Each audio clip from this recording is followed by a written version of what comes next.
Thank you and welcome to the show this morning.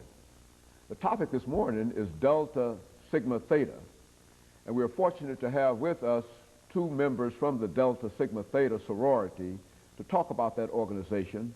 Dr. Gloria Johnson, who is the president of the Nashville alumni chapter of Delta Sigma Theta, and with Dr. Gloria Johnson is Mrs. Judith Presley. Mrs. Presley is the past president of the Metropolitan Nashville alumni chapter of Delta Sigma Theta sorority. And Dr. Gloria Johnson and Ms.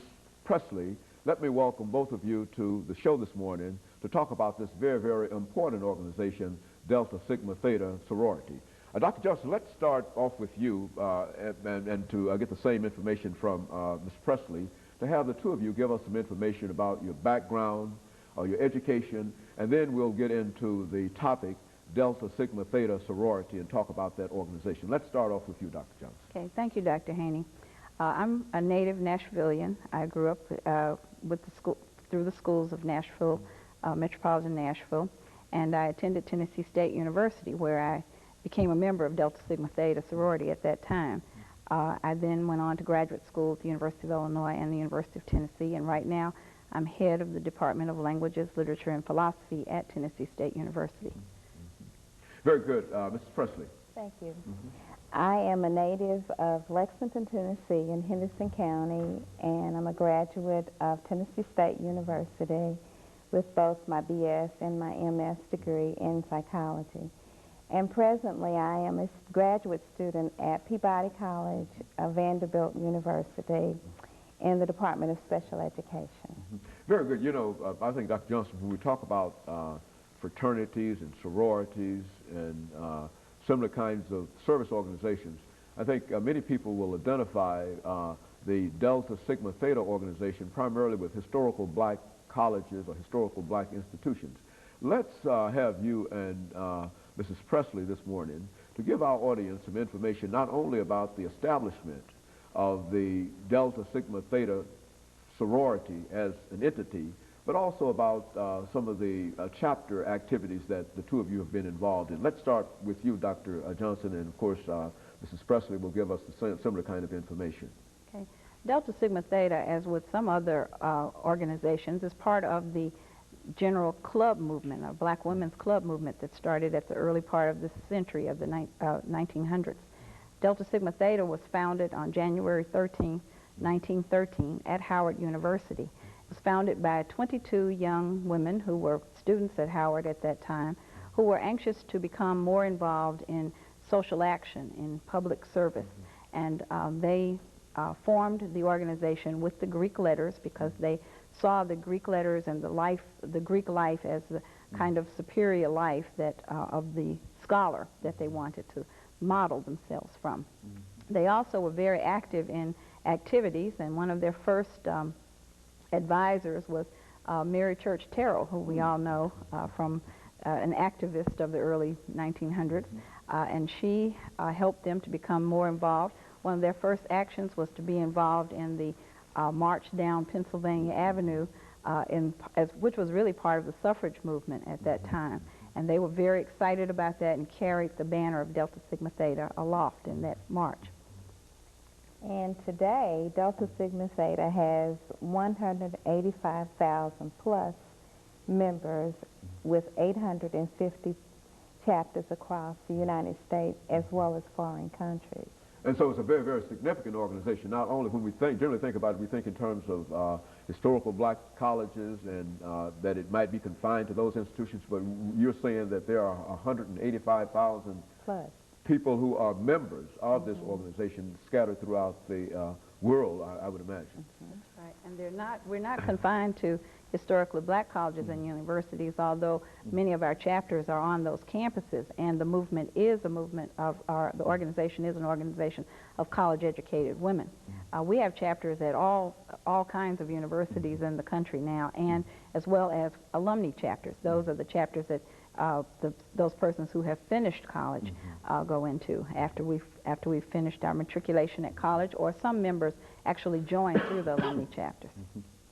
Now, when we talk about the founding of this organization, Mrs. Presley, What are some of the things that you believe to be important that this organization imparts to its followers that perhaps might not be as important to other organizations? So what are some of the things that you emphasize in your organization that makes it unique from other organizations? Delta Sigma Theta provides services and programs for the human welfare of all persons in the community or within the nation. And we feel that it's unique in that we focus on education. We are very concerned about our young people being provided with the best education possible. The economic development, job development, political awareness and involvement. We do lots of voter registrations, not only just in Nashville, but across the country. Deltas are known for making the community more aware of being involved in the political process. And we're very concerned about the mental and physical health of persons in this country. And we focus on health education programs. We do health fairs, present seminars and workshops so that we all are more understanding of our health needs.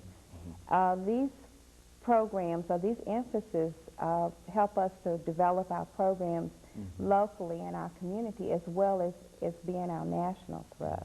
And I think we here in Nashville have done lots of programs that have focused in on those areas that are our national thrust. You know, Dr. Johnson, when we talk about the establishment of this organization, I think you've already admitted that it is an organization that was established by collegiate educated African American and black women. How can a person become involved with that organization today? I mean, what are some of the criteria to become a member of the Delta Sigma Theta sorority today? Well, we have a number of criteria for membership itself. One of them, of course, is that you have to be matriculating at a college or have completed your work at a college with a fairly high grade point average. We also ask for public service, and one of the key things that we look at in our membership intake process now is the involvement of the persons in public service. And we don't mean paying dues to an organization, but by actually being involved, working at an agency, being involved in a community group, other kinds of things. So that plays a very, very important part in terms of you making your selections of those persons that you would like to bring into this organization. Yes. Ms. Presley, when you think in terms of the alumni chapter that you were the past president of the Nashville Metropolitan chapter, let's talk about some of those activities and especially the establishment of that organization, because I do think that there are at least 4 or 5 different chapters of this same organization in the city of Nashville. Let's talk about the difference in those chapters and the areas that those various chapters serve. As past president, I'm sure that that is the kind of information that you have available for us. Yes. Nashville Metro Alumni was chartered in 1974.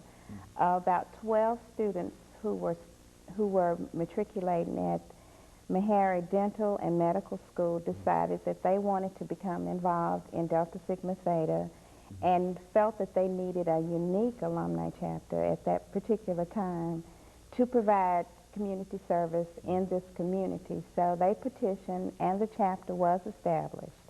And March 1974, they had their first line, of which I am very pleased to say that I was on that line. I was on the first line that they established. Since that time, we've had over 10 presidents, and we have a membership of about 55 to 60 people. Our chapter is primarily seen as the transient chapter. Students who come here to go to Meharry or other graduate schools or who are not going to be in Nashville long leave, and new people come in. And they become part of that chapter. Right, that's the chapter. primarily. Okay, let us take this break, and we'll be back with you following this short commercial break.